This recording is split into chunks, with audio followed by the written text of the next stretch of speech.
Hello বন্ধুরা, সকাল সকাল আজ আমরা বেরিয়ে পড়লাম একটা সুন্দর বিচে। বিচটির নাম রামনবাগিচা বিচ। আর এই দেখো আপনাদের ফেভারিট মানু বালুর মধ্যে খেলা করছে। ওর বালুতে খেলতে খুবই ভালো লাগে। সকাল থেকেই বাহানা, আজকে খাওয়ার পরে আমাকে নিয়ে যেতে হবে বিচে, না হলে আমি আর দুপুরবেলা ভাত খাবো না। তো সেই বাহানায় পুরো করার জন্য চলে আসলাম আমরা বিচে। মানু এখানে হাই বলে দাও সবাইকে। এখানে দেখি বলতে পাপা।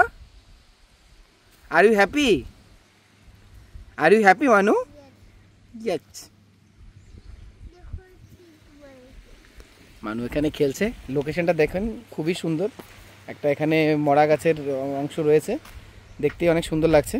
ফটোগ্রাফির জন্য খুবই সুন্দর। এবং ভাটা চলছে, পাথরগুলো দেখা যাচ্ছে এই পাশে। এখানে কিছু কোরাল রিফস আছে, আর সামনে দেখো একান্ত কিছু গাছ দাঁড়ানো, ম্যাংগ্রোভ গাছ। আর এইসব জায়গায় গিয়ে ফটো তুললে খুবই মানে অনেকই সুন্দর লাগে। আর বিসাইড ফটো, এখানে যে ঠান্ডা ঠান্ডা হাওয়াগুলো আসছে আর এই পুরো বাগিচাটা এনজয় করা মানে একটা খুবই সুন্দর ব্যাপার। নর্মালি এই যে গাড়ি আসা শুরু হয়ে গেছে, দেখতেই পাচ্ছেন। ওই যে নর্মালি একটা 9টা-10টার পর থেকে এখানে গাড়ি আসতে থাকে এবং একটা লোকের একেবারে কোলাহলে ভরা থাকে জায়গাটা। নারকেল গাছের ছায়া, সামনে বিচ এবং স্নান করার সুন্দর জায়গা। তাছাড়া একটা ফ্লোটিং জেটি আছে, যে জেটিতে একটু আগের দিকে হেঁটে আপনি জলের মধ্যে যেতে পারবেন। এই যে দেখাই যাচ্ছে সামনে, আমি একটু জুম করে দেখাচ্ছি। এটা হচ্ছে ফ্লোটিং জেটি, জলের মধ্যে বানানো রয়েছে একেবারে। কেউ স্নান করতে চাইলে এখানে ডাইভিং করেও স্নান করতে পারে।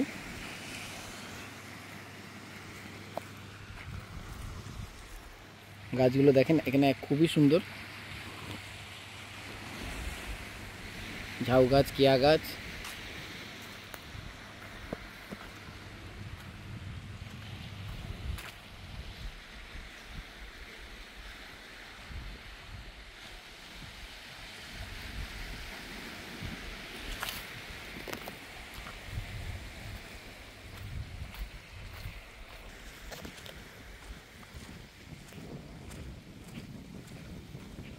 সুন্দর গাছের সারি। মানু আমাকে ডাকছে। কি দেখেছো? কি পেয়েছো তুমি? দেখাও দেখাও। কিছু একটা পেয়েছে মানু। ওয়াও, শঙ্খ পেয়েছো? দেখাও আমাকে, দেখাও। ওটা ছোট্ট শঙ্খ পেয়েছে নাকি? দেখাও দেখো আমাকে, একটু দেখাও না শোনা।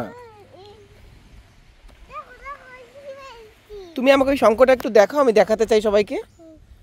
ওয়াও, আগে থেকে কালার করে হাত হলুদ বানিয়ে রেখেছে। সুন্দর একটা ছোট্ট শঙ্খ পেয়েছে। এগুলো খুবই স্বাভাবিক এখানে। আবার কি পেলে?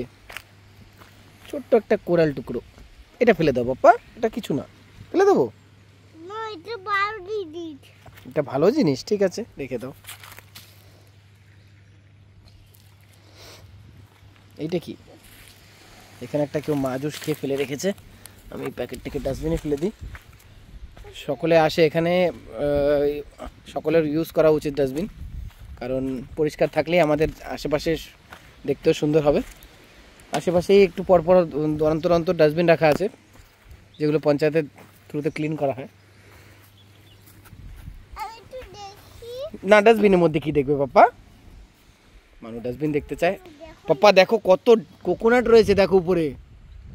ডাব দেখো কত হয়েছে পাপ্পা। ডাব চাই গাইস, আপনাদের চাই ফ্রেশ ফ্রেশ নারকেল ও ডাব? তোমার বাড়িতে আছে? মানুর বাড়িতে আছে বলছে। কদিন আগেই আমরা ডাব পেয়েছি, সেই বলছে। নারকেল গাছ, সুপুরি গাছ আন্দামানে খুবই common, because it's tropical area. আর তাছাড়া ট্রপিক্যাল ছাড়াও আমরা এখানে মাটিটা বালু বালু হওয়ার কারণে নারকেল সুপুরি এখানে মেন ফসল। এখন আবার কি পেয়েছো তুমি? ঠিক আছে, এটাও নিয়ে যাবে। তুমি সব নিয়ে যাবে? ওকে পাপা। আবার কি পেয়েছো? এগুলো সব বাড়ি নিয়ে যেতে হবে এখন আমার। আচ্ছা চলো, অনেকটা ঘুরে নিয়েছি, এখন বেরোই। কেন বেরোবো না এখন? কতক্ষণ থাকতে হবে এখানে? ওদিকে মাম্মা মনে হয় রেডি হয়ে অন্য কোথাও চলে গেছে ঘুরতে। জানবে গিয়ে, চলো। কি ধরলে তুমি? বালু ওরকম হাত দিয়ে ধরতে নেই পাপ্পা। যাবে? ব্যাস মানিয়ে নিয়েছি, মার থেকে ইম্পর্টেন্ট কিছু না। ওটা একটা স্পুন পাপ্পা, ডাস্টবিনে ফেলে দাও তুলে। কিন্তু হ্যান্ড ওয়াশ করতে হবে এরপরে, কিন্তু জলদি কারে গিয়ে হ্যান্ড ওয়াশ করে নেবো। জলদি জলদি জলদি জলদি। ফেলে দাও। গুড মানু। ওকে কাম, হ্যান্ড ওয়াশ করে নি। ওকে সবাইকে বাই বাই বলে দাও এখন। Bye bye friends, thank you for watching. এদিকে দেখো, আরেকটা স্টোন পেয়ে গেছো তুমি। ওকে ফ্রেন্ডস, আমাদের এই ছোট্ট ব্লগটি আপনার কেমন লাগলো নিশ্চয়ই জানাবেন, আর আমাদের এই সুন্দর বীজটিতে নিশ্চয়ই ঘুরতে আসবেন। Bye bye.